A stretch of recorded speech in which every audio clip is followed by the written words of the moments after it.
So I'm in an ongoing argument, and I think this is important for us to discuss. I'm in an ongoing argument with some colleagues, not at the company that I'm with, but just colleagues in the industry. And it's an ongoing argument about the absence of media critique from liberals, particularly critiques of CNN, critiques of MSNBC, critiques of the mainstream liberal outlets. Before I go any further, I think it's ironic. I think it's safe to say that in every instance, we never see Fox News bundled together with mainstream media, when in fact Fox News is the quintessential mainstream media. But when they talk about liberal absence of critique or critique in general of the media, they always say, oh, we need to critique CNN, or we need to critique MSNBC, or we need to critique whatever, but they don't say that we need to critique Fox News. But I digress. I'm in an ongoing argument with people in the media who basically are saying that in the absence of a liberal critique of CNN and MSNBC, we have given voice to Donald Trump and the right and their critique of MSNBC and their critique of CNN. Here's the problem with that, and here's why I want to bring it up. It's twofold. On the face of it, I think it's highly irresponsible for anyone who does any type of media to suggest what Donald Trump and the right are doing to the media is anywhere in the bounds of critique. What Donald Trump and the right are trying to do to American journalism is they want American journalism that serves them. They are attacking it and they are bludgeoning it. This is not a critique. This is not a critique from Donald Trump in order to make the media better. This is a bludgeoning by Donald Trump in order to force the media to serve him. And I'm sorry, what's more dangerous? What is more dangerous? An executive, a president of the United States, the president of the United States, attacking our media for the purposes of forcing it to conform to his political agenda? Or a media that's not critiqued and that is elitist, and the media that is at sundry times complicit with power, or perhaps they are in opposition to power, a media that is not responsive to the people, a media that's not beholden to the people. I would argue with you this. Despite the failings of our journalism, despite the failings of our media, despite the failings of CNN and MSNBC and all these outlets, who I have been the first to critique, despite all of the problems there, it is far more dangerous and insidious for the President of the United States to be attempting to destroy any media outlet that does not promote his agenda. That is far more dangerous. You know why? Because it sets a precedent that establishes a dominant relationship between the executive branch of the White House, of the United States government, and our fourth estate. In other words, no matter what problems we have with the media, the President of the United States should not be attacking it in order to force it to comply. And I find it fascinating that people who work in media are the very people who are parroting this talking point, who are suggesting that when Donald Trump calls CNN fake news, that this is some type of valid critique that we should take into consideration because, you know, liberals aren't going to critique CNN, so we need to listen to Donald Trump's critique of CNN. How are you even in media? How are you in American media when I want to say the separation of church and state, but clearly it's not the separation of church and state, but it's the fourth estate. Is the President of the United States should not be able to attack our media to the extent that they have to comply with his wishes. And if there's nobody out there who can tell me, nobody out there can tell me that what Donald Trump wants from the media is something that's fair and balanced. What he wants from the media is something that's fair and balanced by the definition of Fox News. So that's just the first side of it, that you're giving voice to a president who wants state-run media, and he wants a media that will simply praise him. And you have the nerve to say that this is some type of critique. No, Michael Tracy, this is not a critique.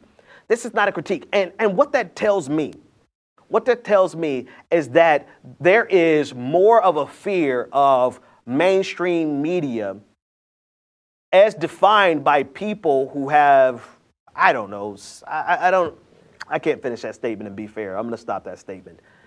But they have more of a fear of mainstream media than they have a fear of a president who wants to control the media. And if you look at any autocratic society, if you look at any authoritarian society, you know 100% the first thing that they attack is a free press. We can survive.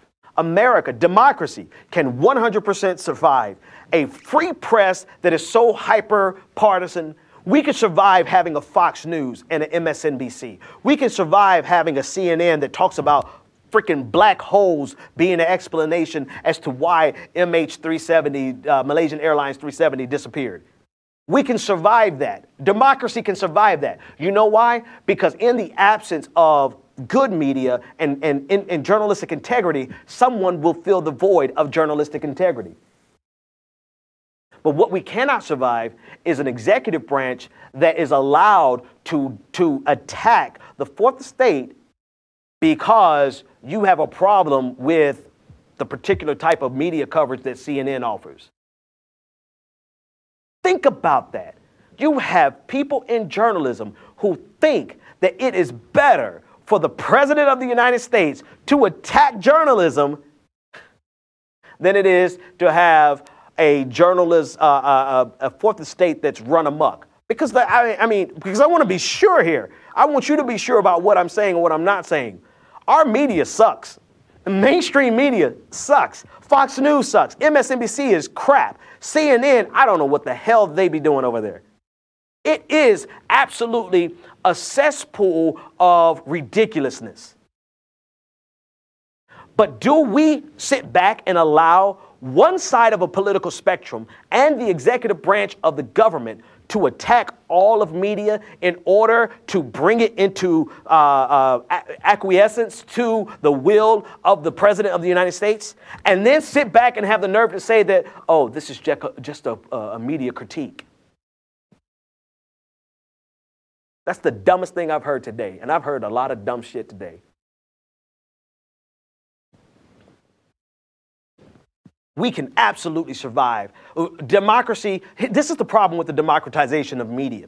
It's the same problem that you have with the democratization of information. The more people have access to and the ability to disseminate information, the more people are going to take advantage of it. The more people are going to skew it. The more people are going to be, the more Alex Jones you're going to have of society. That is a necessary evil of the democratization of media and the democratization of information. You're going to have sensationalists who are out there to make a buck, make a profit, and to do so by distorting true information. I would rather have 100 Alex Joneses and I would rather have 100 MSNBCs than to have a media that is controlled by the whims of the White House, by one branch of our government. Because you know why? It may be a difficult role to teach people how to wade through the cesspool, but at least they would have the opportunity to do so. At least we would have the opportunity to inform people more efficiently, to do everything that we can to educate them, to help them to see what's fake news and what's not. Not to cut off all media that we disagree with as fake news. Here's a best example. Facebook right now is going through a transition where they are cutting off page after page after page that is not approved. And page after page after page that is being labeled as fake news.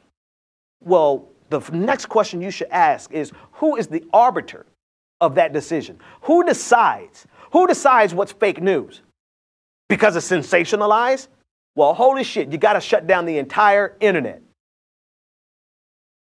But that should tell you, it is far worse for us to have someone who can stranglehold the information that is being disseminated than it is to throw a naive person into a cesspool and for them to have to find their way through the Alex Joneses of the world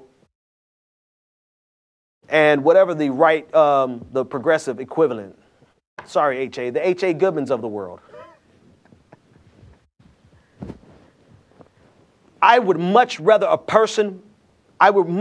deal with the extremes of sensationalizations on the left and the right. I would rather weed through 10,000 websites on the left and on the right of ridiculousness than to have Facebook, Amazon, Google, or the White House be able to stranglehold our flow of information, particularly when you're talking about someone like Donald Trump, who doesn't think anything is real unless it kisses his ass.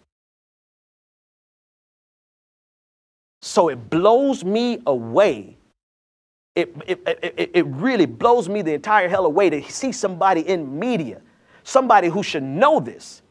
Actually, Michael, Tracy, we already talked about it on Twitter, so everybody know who I'm talking about from the Young Turks. It blows me away to see anybody suggesting that what Donald Trump and the right is doing to the media right now is a legitimate critique. It is not a legitimate critique. It is an attempt by our president to control our media. And if you disagree with our media, that's one thing. But what you should agree with me on is that the president of the United States should back the entire hell away.